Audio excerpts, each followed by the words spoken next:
Jazzcast Pros. Jazz and I were talking, big shout out to Jazzy T and Jazzcast Pros network and all of the incredible hosts on the network. We were talking about episodes and what they should look like, especially in this season of movement and mental health. And I'm literally moving. And so it made sense to include this type of movement in this season because I want us to have a holistic, overarching, big umbrella, wide lens outlook and perspective on movement. So often when we talk about movement and mental health, we're talking about exercise. And exercise is not the only way. We are going to talk a lot about exercise this season, but really it's about movement and how movement works and helps the body and mind to be healthier. This movement is physical movement of one home to another home and why that's necessary.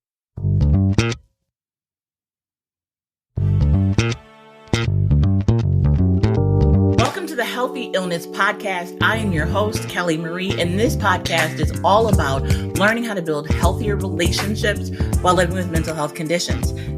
Like, subscribe, and share. Do all of the social media things. Please leave a comment on wherever you happen to be listening to this podcast. I know that the folks on Pandora are out there listening. Thank you so much. I am always thankful to hear from you. So this podcast episode is all about moving, actually like moving from one home to another.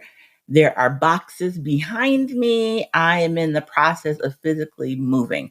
In this episode, I'm going to talk about the 3 phases of movement and moving that I've personally gone through and how I've used the tools in each of those phases in order to stay as mentally healthy as possible during the chaos of moving to a new home. So by the end of this episode, you will hear about my 3 movement journeys, my moving out on my own at the beginning stages of my healing process in 2013, moving into my current home, and now leaving my current home, moving into a new space in just a few short days. Why is that important and what have I learned? I'm going to tell you up front. There's a couple things.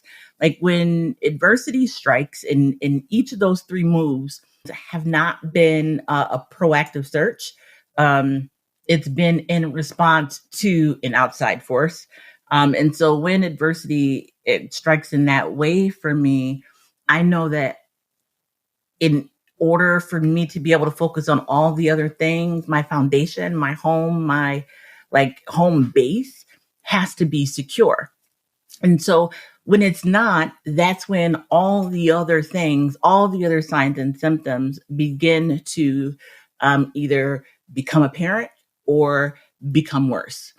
And so I've learned that over the course of this journey, that home and having a stable home is really key to my mental health. That's not anything new. If we talk about society and the housing market and stability and people, so many people losing their homes, whether they rent or own or cannot find a home and are experiencing homelessness. This is not a new conversation. For me, it's different because it's me. Like I'm not talking about society, I'm talking about my personal experience and what needing a home means to me personally. I am sharing this because I think it's important for me to always share the parts of my life that are happening to kind of keep in mind when you're listening. I'm not philosophizing here. I don't even know if that's a word, but we're going to make it work today.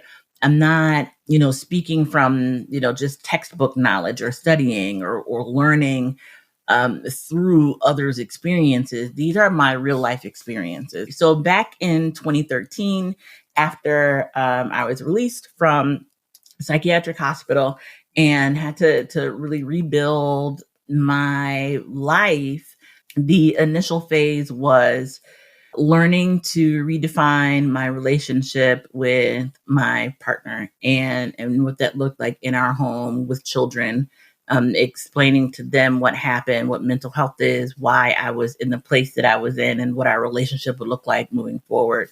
He and I are no longer together.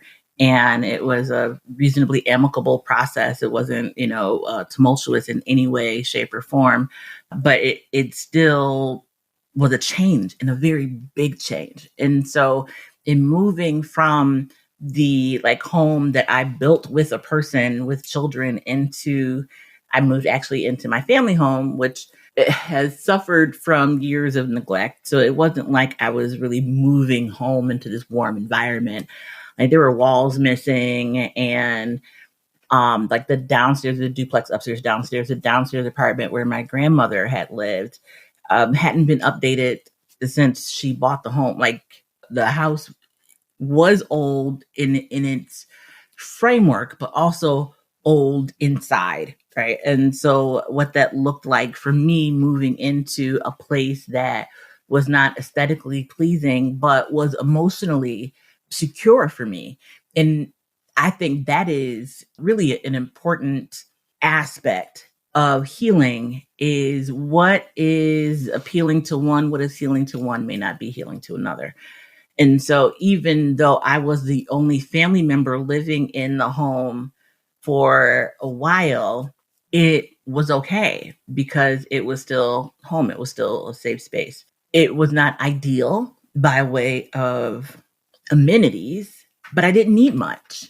I needed a place to call home. And so moving home was really healing for me and gave me the opportunity to focus on myself for the first time.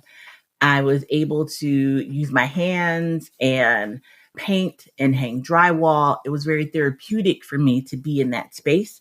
I'm thankful that so much work needed to be done on the home because it kept me busy. It kept me focused. It allowed me to think through what healing was. It allowed me to think through what I needed in life. And so I, at the same time, did not begin to plan for my long-term success, so to speak, by way of living in that home. I knew when I moved in that the family was going to be putting the home up on the market, and I did not prepare. So at the time that the home was about to go on the market, I knew I needed to leave because whoever was buying the home was going to need to put some money into it to get it up to code, to make it rentable or livable for them, because no one was going to live in it the way that I was living in it. It served its purpose for me. And so I landed from there. I landed here in this space. And there's an episode about that, episode something. I would say it's probably in the 50s, maybe, about moving into this space and what that meant. This is the first time that I had to search for an apartment on my own as an adult and not have to consider children. When I was younger, I had young kids and I needed space for kids and that kind of stuff. But I needed enough space for me and the oldest kid who's in college to be able to feel comfortable. And so there are so many aspects about this home that initially I was like, oh, it's a place to live. It really is a nice home. It was not too much for me to take care of. Everything's mostly new. And so I could just kind of move in and be myself. One of the biggest pieces of moving here that I missed was gardening and not really having an opportunity to get my hands in the dirt and take care of that part of my mental health. I had also started a new job shortly after I moved here. And that really is the reason why I did not have the time to dive into gardening. I could not do it here. So I would have needed to connect with a community garden or something like that. So I didn't, in hindsight, really take advantage of the space in the yard and have, bonfires and that kind of, I could have done a lot with the space, but I didn't. And that's okay. I just see all of the things that I did not take advantage of, but wasn't really in the mindset to take advantage of. It's beneficial in many ways to be able to now have a landlord that I could call when something is wrong versus me being the person that was responsible for doing the repairs or making sure that, a repair person came out to fix whatever the issue was. And so that was really relieving. It was like a huge piece of concern off of my plate. I just pick up the phone. Like, this is what renters do. They just pick up the phone and call somebody and somebody else takes care of it. In this home, I knew moving in, I probably never wanted to own a home again. But living here and not really having any issues, I only made 1 or 2 calls to the landlords over the couple years I've been here. And I like it. I like calling somebody and saying something is wrong, figure it out. Y'all can come in when you need to. I won't be here, right? There is a level of relief that I have living in a space that I don't own. And so they're selling the home. And so I'm finding myself in a similar position. This time, though, a little bit different in that I know I don't have any desire to own a home. And that is the risk of renting, is that you may have new landlords, or you may need to move. And so I did not have to move now. My landlords are incredible people. They let me know what was happening because they wanted to give me a heads up, right? A lot of folks don't have that opportunity.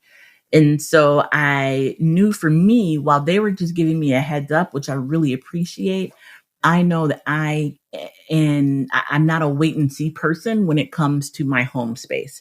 So just like I moved from the family home into this home, I could have waited. Like, they did not sell that home for almost a year. I could have stayed there paying less rent, just stacking up money, paying off my credit cards, like whatever. I could have waited. But my anxiety could not let me wait. I knew that it would not be helpful for me to be placed in an emergent situation when I could be proactive. If a new set of owners came along and they're like, all right, you got to get out. Now, I told you, like, the house needed renovations and work. Renovations, that's the word. I knew I would need to move in order for that to happen.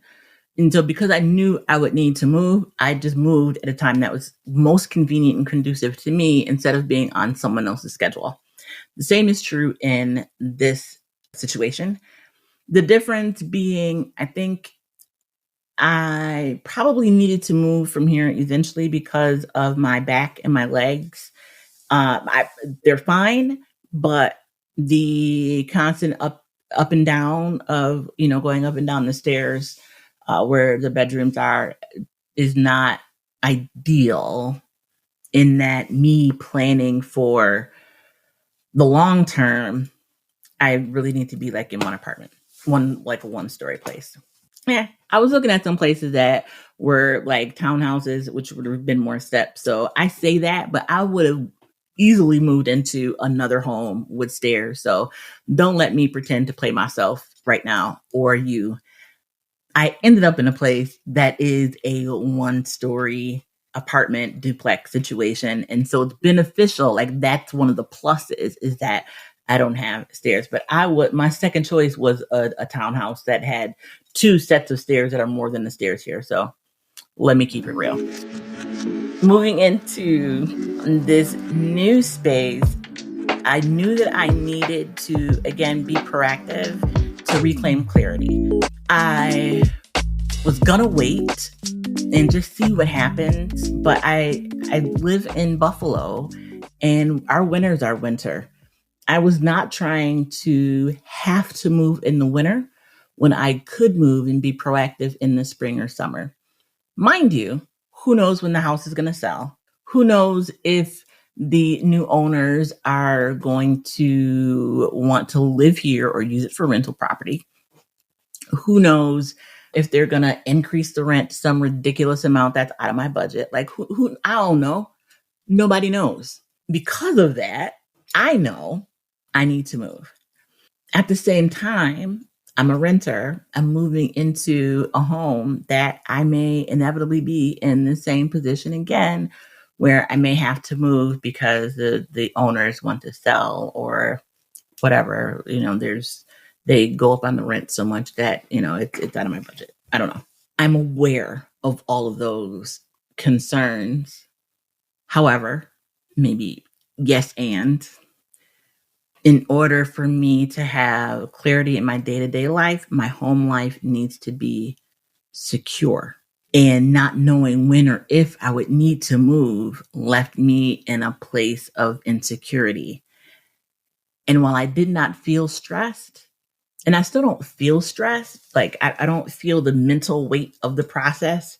I feel very clear-headed. So hear me out, I feel very clear-headed. But when it comes to actions and having conversations, I can tell when I'm speaking to people, I'm forgetful, I'm dropping words, I'm not remembering things I've said. And those are signs to me that I'm stressed out. My stomach has been acting up. I was in a meeting at work and I get these like intense, like twisting pains in my stomach when I'm stressed. And so it was so severe that the person I was meeting with was like, do I need to like call 911? Are you okay? I know that it's going to pass. I just needed to breathe through it and go home. But I knew that I was okay. And so thankfully the person I was with understood that and I was able to articulate that to them. My body told me that it was stressed. So even though I didn't feel like I was stressed, my body told me it was stressed. My eyes started to twitch a couple times. And yes, I talked to it, put my hand over my eye, told it thank you for helping me, letting me know that my body was stressed out. And so before the cycle started cycling, before I started tumbling down the hill, I knew I had to stop and be proactive right then. Like I had to focus, implement the tools, do what I need to do so that I can adjust physically and mentally in the space that I'm in. So what did I do? There are a couple things that I started to purposely implement so that I could process the stress of moving and the impact of work and all the other things outside of this space of moving. And so that is what we have to do sometimes in this process of literally moving from one home to another. There are a lot of stressors that pop up that I needed to address. So not just finding a place, like I had to, like, where do you find some place to live? I don't know. A couple folks gave me some pointers and like go to Craigslist. I did that and I didn't find anything. That was difficult. I didn't like Craigslist, but the next person may. I need very clear options. And I felt as though Craigslist didn't provide that to me. I used a couple of the apps. I used Zillow, and I felt weird using Facebook to find I don't know. I don't like it. So I didn't want to use social media in my quest. That might have made things easier though, because everyone knows everything on social media and they just, make a recommendation on my friends moving here or whatever. Like that is possible, but I didn't feel comfortable using that space. And so I actually found my apartment on Zillow after finding other places. Like I found an apartment that was okay. It wasn't like, ooh, this is the greatest place on earth, but considering our market, considering my budget, I had only a couple options. And not only that, and considering my needs, like I knew there were 3 things I needed to have because I could not take on that responsibility in my day-to-day life. So I knew I had a checklist of things that my apartment or new home needed to have. And so that is what I looked for. Found a place and paid my deposit. And in the conversation of like my move-in date, like this is it. Like I found the place, right? They're like, oh, you're moving on, this date, right? And I'm like, well, no, I'm not. I was very clear. I'm moving, a little bit further out on this date. I'm like, oh, we can't hold a deposit for that long. Can you move in earlier? No, I'm moving in on the date that I gave you. So ended up having to take my deposit back, which put me back in the market of finding a home. Very stressful. A lot of places didn't have enough space. And while I don't need a lot of space. It was still not enough for what I needed to do. I knew I needed enough space to be able to set up shop. Some folks can, when it's time to record their podcasts or their videos or whatever, they can like set up something, everything stored, they take it out, set it up, record, put everything like, if I had to do that, I would not have a podcast. I would not have a computer in my home. Like if I had to set everything up every time, it wouldn't happen. I need to be able to sit down, click a button and go. So I knew I needed enough space to do that. Now I have like a little square in my living space. And so I don't need much space, but for the price that people are charging, the amount of space is so small, it's ridiculous. Those of you out there that have been looking, are looking, I'm sure you know exactly what I'm talking about. And so I've finally, thankfully, found a place that fits all of the couple things that were on my list. It has enough space. I do need to adjust some life things, by way of like clothes storage and things like that. Not a big deal. That is not a big deal. Whereas for someone else, they need the closet space to be able to do the things that they need to do. I would love to have more closet space, but all the other wins and pluses of the place that I'm moving to are there. So I'll adjust. That is what we do. We adjust, but how we adjust is going to be different depending upon the person. So I found a place, that's all good. But at the same time, my stomach is still stomaching, my eye is still eyeing, and I know that I need to implement some more of the tools. So the other thing I did, I took a step back, went back to basics. I did a countdown of my move. I have been experiencing some issues with my leg and my back, having nothing to do with the surgery space, but I had some other back issues in another part of my spine. And I think that's what's kicking in now.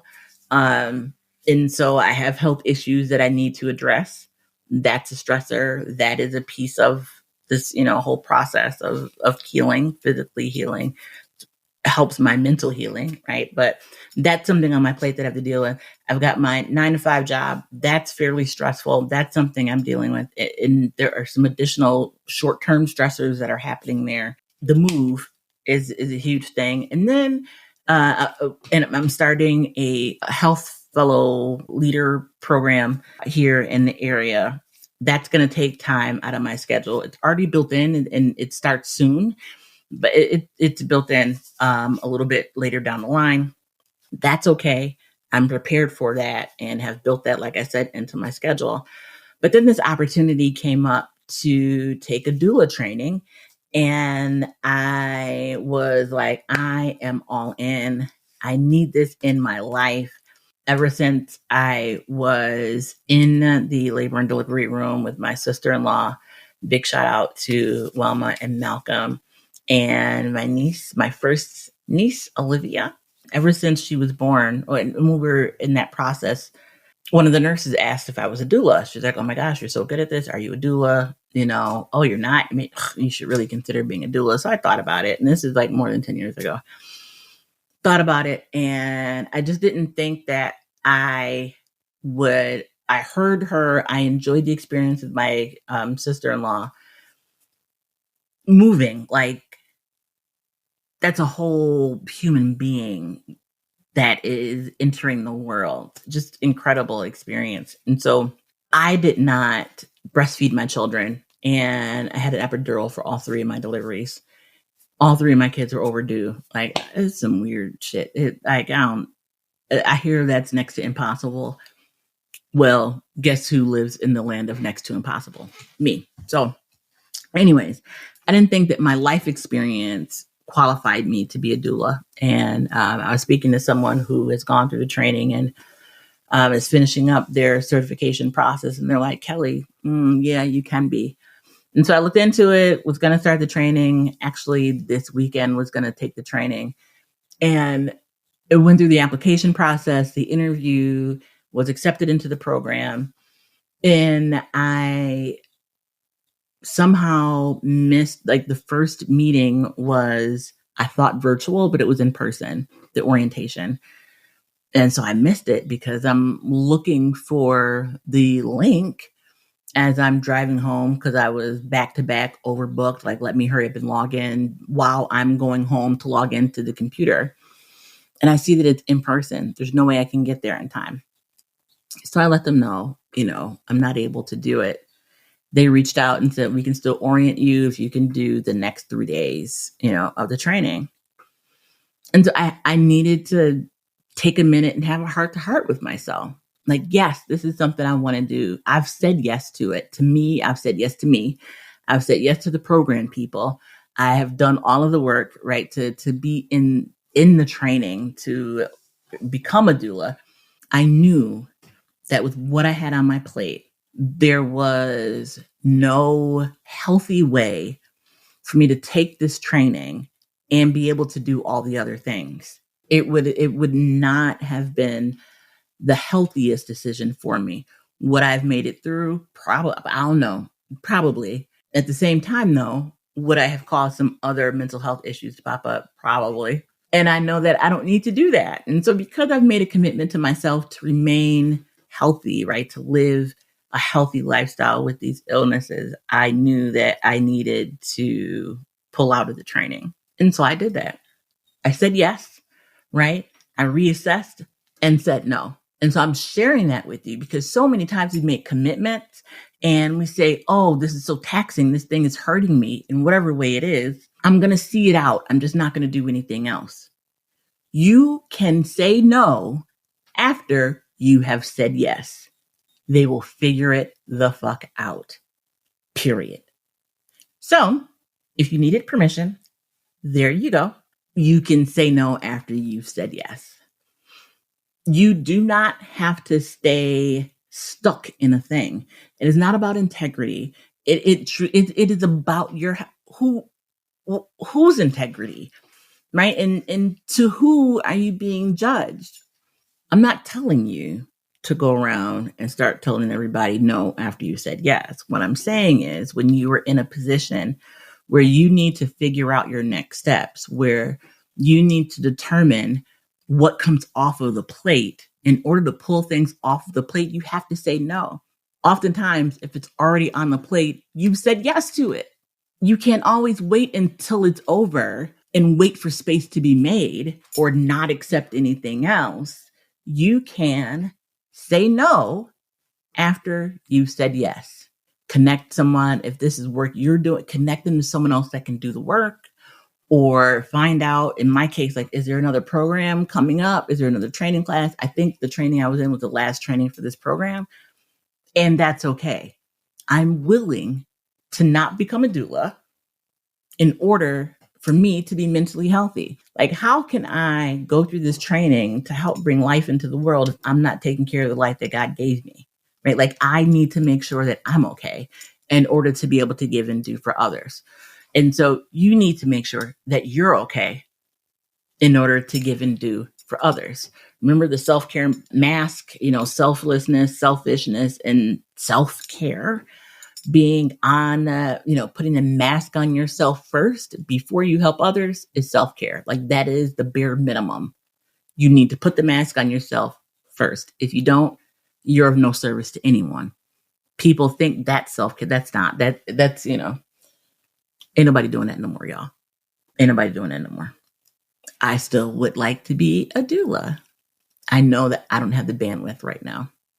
I do have the bandwidth to overextend myself and to not be good to anybody, including myself. So I have options. I could put myself in that position if I wanted, but that's not the promise I made to myself. And that's not placing myself or keeping myself in a healthy state that is purposely allowing me to be extra stressed on top of the life stuff, right? Like, I'm moving, they're selling the house, I need to move. I made that decision, right? I need to be able to pay my rent and my car note and buy food. So I need to go to work. That is another decision. And I know that I need time for myself to use the other tools, including movement, like walking and being and doing my self-care meditation and that kind of stuff, my mindfulness work. And so there just isn't room right now in this bandwidth. If I wanted to expand it, I could, but there's not room in the space that I have allotted for me to take on this extra thing. And that's okay. Just like the podcast, we're going a week without a podcast because last week was so much. I don't have another word for it. It was so much. I had an interview scheduled. We didn't do it. I called and we were texting, and they were okay with rescheduling to another day because I didn't have what it took to be a host in that moment. And that's okay. Like, we have to stop thinking that we don't control us. We do. And if the person that I was going to interview said, you know what, this is the only time I can do it. I really would like to do this, Kelly. Can we, or listen, I only have this Tuesday at 7 available to you. Either take it or not. I'd have to decide what to do. Do I have a dry interview, or do I say, you know what, maybe we can do something a little further down the line? I don't know. That wasn't the case. They said they had no problem rescheduling, so it's all good. Big shout out to Mary Beth Scott, who is coming on the podcast as soon as I can reschedule her. It's okay. It's okay. The world doesn't stop turning because I didn't sit here amongst my boxes and clothes bags and record an episode. Hopefully you're okay and you got everything you needed in the meantime. I don't think you are waiting, like holding your breath for my podcast to come out. Maybe you are. I don't know. I still make sure, and I still have promised to myself that I would do what I needed to do for me in order to be able to do for you. So with that is my moving home journey. I will keep you posted and updated because that's life. And it continues to move whether we want it to or not. It continues to move whether we try and force it to stay or not. Like, it's going to continue to move. So we have to adjust. We've got to learn to move around it, move with it, or move in a different direction altogether. Those are our choices and options. And we have that ability to make that choice. So until the next time, I encourage you to be the light. I do have some incredible folks coming on the podcast. I'm really excited. This is a great season, and it's okay to struggle. It's okay to have setbacks. It's okay. Continue to show up in the way that you know how. Continue to do the work. Continue to use the tools. Work what works. Remove what doesn't. And be the light.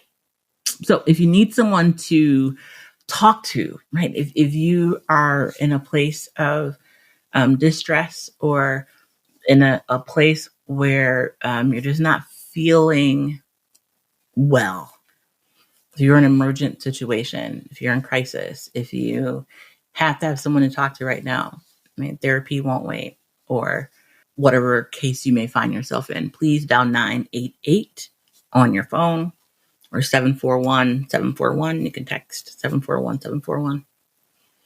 And there are people there 24 hours a day, 7 days a week to talk to you. If you care about someone who's in a space like that, you can dial on their behalf, 988 or 741-741 via text. If you are looking for resources, though, you can dial 211 on your phone. That is a helpline, and they have people there that can, if you tell them what you're looking for, they can give you resources in your area. You can also go to 211 in your browser, and a webpage will pop up. And I would love to hear from you. What's working for you? What's moving you? How are you using movement to manage your mental health? Hit me up, either in the comments on IG or Facebook at The Front Seat Life. You can email me at kellymarie@frontseatlife.com. Yep, new email address, kellymarie@frontseatlife.com. And I cannot wait to be with you again soon. be the light.